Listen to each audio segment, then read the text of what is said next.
Welcome everyone, Farmer Cop here. This is going to be a guide to the cereal factory in FS25 or Farming Simulator 25 for all platforms. This is going to be, again, like I said, for all platforms, so PlayStation, Xbox, PC, and Mac, this will cover that. This is also going to use pretty much just base game stuff in terms of the factory, so this is going to be how the base game factory is going to work. I am using a truck with a modified capacity to make it a little bit easier to demonstrate some things, but other than that, everything is just going to be base game. I do also tend to talk a little fast, so if you need to slow down the video, you can use the YouTube controls down below to slow down how fast the video is. That way, in this essence, it slows down how fast I talk. So there you go. Also, make sure you check out the first pinned comment down below. That will contain anything that has changed or anything that changes in an update or anything like that, or maybe something I missed. So just make sure you guys check out to see if there's one of those down there, so you guys have all the most up-to-date information.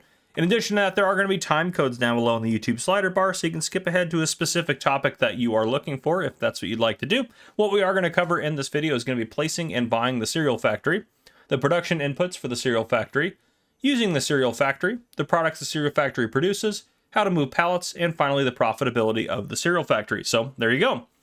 Yeah, let's go ahead and jump into it. So placing and buying, there isn't one on this map.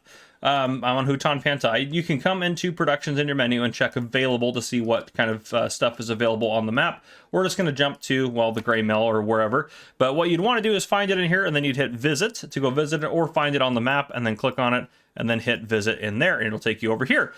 Typically, it will have you, if you hit visit, just have you spawn right on top of the wrench icon right here. That makes that pretty easy. But if it doesn't, just walk around the building until you find the wrench icon, but that's what you're looking for. Then you're going to walk up to it and hit R. It's R on PC, and up in the left hand corner you can see that I have PC controls up there. If you want to have ones for whatever you're playing on, you can go in here, go to your controls, go to general settings, and turn on your help window right here, and that'll get that all set for you. So that way you can see whatever controls you may need. So there you go. But anyhow, yes, we are going to come up to this and hit R, and then we can hit, well, buy grain mill for 208,000. We'll hit yes. There we go. We're good to go. Now, again, that's the grain mill. I know it says in the cereal factory. It'll work the same if you are trying to buy the cereal factory. Then if you want to sell it, you can just go into the build menu, click on the building, and then hit sell. You will take a loss on that. Just be aware of that. And later, if you decide to buy it again, you can just come up to it and repeat the process. Now, for our case, we need to place one down because there's not one on this map. I already have one placed over here. If I hit, oh, not that one. There we go. So you click on it, then you hit visit. We'll get back over here this way. But anyhow, so to place one down yourself, if you want to place one down, there's only one in the base game. It's this guy right here. You're just going to go in the build menu, go to factories, and we'll scroll down until we find it. It should be pretty close in here. I thought it was towards the top. Let's see if I can find it. I probably went right past it. Yep, there it is. 240,000 to buy. All you got to do is find a spot, place it down, you're good to go. If you want to sell it, you can click on it and then hit sell if you're in the build mode. Now, it's going to pay us back full price right now for it because I haven't exited the build mode. If you exit the build mode, then come back in and try to sell it, you're going to take a loss on that. So just be aware of that. But that's pretty much all you need to know in terms of placing and buying them. Now let's talk about the production inputs. There's actually several. There's 7 for the there's 7 different inputs that can be put into the cereal factory. You may not need to put all of them in. I'll talk about all of them, and then again, you may not need to put all of them in. When we talk about actually how to use the production point, you can make decisions on whether you want to put all of them in or not, or what you want to do with the factory, because not all the recipes require everything. So anyhow, there are 3 items that come in the form of a pallet. We have raisins here, which I will put a link down below in the description to my guide to the grape processing production point. That's how you're going to make the raisins, is from that. And again, I'm going to talk about a lot of different links. I'm going to put 7 different links down below in the description that are going to help you be able to produce any of these items that you can put into this factory. I can't cover it all in this video. This video would be, 2 or 3 hours long if I covered all of that. We're talking specifically about the cereal factory, not how to make the stuff that the cereal factory takes. So just be aware of that. But I do have guide videos out on all that. So we have raisins, then we have chocolate, which is made at the dairy, also linked in the description. Then we have honey, which is made from bees. A video to bees is also going to be linked in the description as well. Now, I'm going to use super strength just to put these into the factory here. We are going to talk about moving pallets later on in the video, so you don't have to use super strength. Then you can't use super strength on console anyways. I mean, there is mods around it. There are mods that you can kind of get around it if you use like the liftable bales and pallets mod by Yoast Modding. But anyhow, what you're going to look for in your factory is this little dump icon right here. That's where we're going to place everything, pallets included. Get the pallets on there, they're going to disappear because they're going to go into this production facility right there. And then also we have other inputs too. We have oats in this guy right here. So if you have any oats or any if you have any bulk material, you're just going to drive over the point here. And again, this is a modded vehicle that just has a higher capacity. And then you're just going to dump the oats in there. Now, if you want to know how to learn how to grow oats, I will put a link down below in the description that will show you how to grow grains, which is going to also cover the oats. The other things that this thing can take is corn, which I'll put a link to my guide to corn and sunflowers down below. It will also take long grain rice and regular rice, which both of those, as you can imagine, will be linked down below as part of my guide video. So just be aware of that. Now that we put in our appropriate inputs and everything in there, which I know we haven't put everything in there yet, but I'll put some of that in there off camera. Now let's talk about how to use the production. So first we need to get into the production menu, which there are 3 ways to do that. One, we can go into the main menu, go on the map, click on the, well, if I can actually click on it again, but if you click on there, I zoomed in, I was able to get it. You just have to hit manage. Once you click on it there. The other way you can do it is you can go down here, and once you're in the menu, is just scroll all the way down to the bottom. It'll take you to the production menu. You want to scroll off of available over to own, so it'll show you the productions that you own. And the final way is if you come up to the wrench icon, the same one that you use to buy the factory if you want to own it, and it's already placed on the map, come up to it and then hit R again, and it'll take you into the production menu. Then if you click over here, we can see we have 4 different recipes here. It actually only produces one product, which is cereal, but there's 4 different ways to make the cereal. You can use a chocolate-based recipe, long grain rice, raisin-based, and then rice-based recipe there. So, and we'll talk about all that here in a second. So we can activate them down here for have the highlight of whatever recipe we want. We can hit active, and then it'll say running, and then it'll say materials missing if it doesn't have the appropriate materials. And if I deactivate it, it'll go back to saying inactive. So that's what the status means down there. Now we'll come back to this over here in a second, but over here we have the incoming materials, which is chocolate, corn, honey, long grain rice, oat, raisin, and rice, as we kind of mentioned. Then it has how many liters you have in there, so 1,000 liters of chocolate, for example, out of 22,000 liters, which is how much chocolate this factory can hold, and then the percentage of how full it is. Then down here we have outgoing products, which again is just cereal. No matter what recipe you use, it all just becomes generic cereal at the end of the day. And you can see we have 0 liters out of 15,000 liters and then 0% full. That's again going to work just like the the incoming materials, except that's what you're producing. Then down here at the bottom, we have the production itself. We've already talked about the status. The cycles per month, the cost per month, and recipe kind of all go together. So the cycles per month is how many times this recipe is going to happen every month. So for example, this one's going to happen 216 times every month. And the cost per month is how much this is going to cost to run this production point every month if you have it activated, so $120. Now, these two are divided out by however many days you have per month. So, for example, if you're playing with 1 day per month, it's going to be 216 cycles in that day and $120 for that day because it's 1 day per month. If it's 2 days per month, that's going to be divided by 2 days and so on and so forth. So just be aware of that. Just because it's gone forward a day in the game doesn't mean it's been a full month. You can adjust your settings if you go down into the game settings. You can change how many days you have per month right here. So just be aware of that. And then the recipe itself. So for example, the chocolate recipe is 10 liters of honey, 10 liters of chocolate, 36 liters of oats, and 36 liters of corn to give you 20 liters of cereal. For the long grain rice, it's 15 liters of honey and 40 liters of long grain rice to get you the cereal. And then for raisins, it's 10 liters of honey, 10 liters of raisins, 40 of oat, 40 of corn to get you 20 cereal. And then finally, we have 15 honey and 36 rice to get you 20 liters of cereal there. So those are all the different recipes.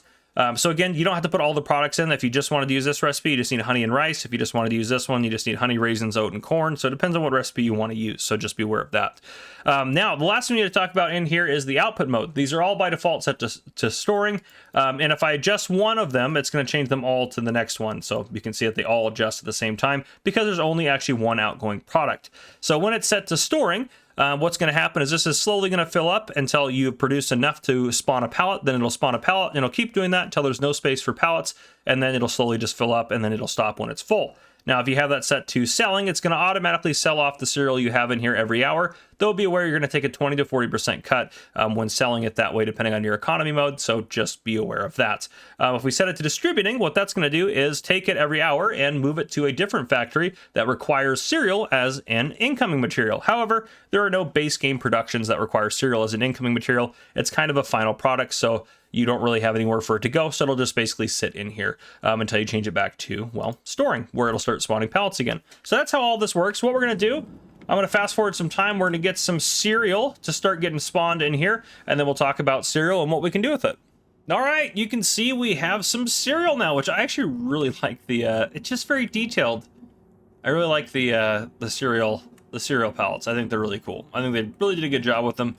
Obviously, we have like Choc Loops, Sweet Wheat, and Happy Hoops. I love it. But anyhow, so there you go. Now, again, We're going to talk about how to move these in just a second in the next section of this video. However, you can, basically what you can do is you can sell these. They're not useful for anything else other than to sell. That's their main purpose. If you want a video on a little bit more detail on how to sell pallets, I'll put a card up on your screen right now. But basically what you're going to do is you're going to go into your menu, come in here to your prices, you're going to find cereal down here, and then just take it somewhere, which you can see good prices in here for cereal. Not bad. 7,500 bucks. Yeah, that's not bad. Wait till you get a good time for it, and then just bring it to the sell point that takes it and sell it off. Easy peasy. So yeah, that's what you can do right there, and that's how you're going to make your money off it. Now, the next thing I'm going to play for you is going to talk about pallet moving. It is a pre-recorded segment that I put in all these videos, so if you've already watched one, you don't need to watch that. You can just skip ahead, but I'll go ahead and let that play for you, and then I'll bring you guys back in after that to talk about the profitability of this guy. To be able to move pallets around in-game, you have to be able to use a pallet fork of some kind on one of these various pieces of equipment, which I'll show you how to do that. Obviously, you can enable super strength if there's a mod out there for that, or if you're on PC and you enable the console commands, then you should be able to activate that. That won't work for console, though. If you do want to learn how to do that on PC, I do have a link to a video down below in the description that will help you enable console commands for your PC game. That way you can just enable super strength. But if you are without super strength or on console, let's talk about the different ways to do this. So, first off, we have a tractor with a front loader attachment. We have a front loader. We have a telehandler, a wheel loader, a skid steer, and a forklift. Now, if you're lifting like very large items or like a lot of forestry stuff, like some of the forestry pallets, like in terms of like wood beams and stuff like that, you may want you may want a wheel loader to do it. Otherwise, a wheel loader might be a little overkill for you, but you can find all these in the store. So I'll show you this. You can also check on your farm if, let's say, well, for example here, one of the starting tractors is this guy on a lot of the maps. So if you go into here, this guy does have the ability to add a front loader attachment. If you see this in the store, you can hit yes, it'll put it in there. Then you want to confirm your customizations down below if you're customizing it at the shop. Otherwise, you can just go in and you can check anyone and you'll see if they have a front loader attachment or not. This one should. There you go, front loader attachment. Make sure you say yes to that. You can either do quickie, hour, or no for those as well. Now, whatever design you decide to go with there, go back out of here, go down to front loaders here, and then pick the correct one. And then you'll see down here there's a horsepower requirement. Whatever horsepower your tractor is, try to get the one closest to your horsepower. You don't want to have this massive one here if it's not going to work for your tractor. You also can go in here, and if I hit... oh, it's not going to be on there. Darn it. Sometimes they'll show up with customizations below to be able to add a front loader. This one actually will do it here because this one has a specific one. But sometimes you'll see that and you can just do that. So if that's available, that's the easiest way to find out what one is designed to go with that. Now, if you're going to buy a front loader, telehandler, wheel loader, or skid steer loader, there's a specific process for that. First, go in here. You can either go in here to look at the dedicated front loaders, dedicated skid steers, dedicated wheel loaders, and then, or excuse me, dedicated telehandlers, dedicated skid steers are down here. And then you need to go to their appropriate category. So for a front loader, you need to go to front loader tools, telehandler tools, wheel loader to wheel loader tools, skid steer to skid steer tools. Then go in that respective category, find the pallet fork and purchase that. And then you can hook it up to the front of your vehicle. So let's say I bought this guy right here and I bought all these different parts separately. Let me just show you how to disconnect them real quick. So if I hit Q, that'll disconnect that. And then I can also disconnect this. So if you want to use it as a regular tractor, you can also disconnect it. But to connect it, just do it in reverse, line it up, get here, and then you'll see a command down at the bottom to connect, and then just drive up here, and then you can connect here. Now, how to operate these up in the upper left-hand corner, usually it's mouse controls if you're on PC. It'll be different controls for you if you are on console. But you can see the advanced controls up there in the upper left-hand corner. If I hold down right mouse button, it shows me what those controls are. Left mouse button shows me what those controls are. So that'll be how you can do your controls. Now, finally, if you wanted to buy a forklift, forklifts are also very easy to buy. They're a dedicated unit for this. So if you go in here, just go under forklifts and choose whichever one you would like to buy there. So there you go. That's how you move pallets around on all platforms.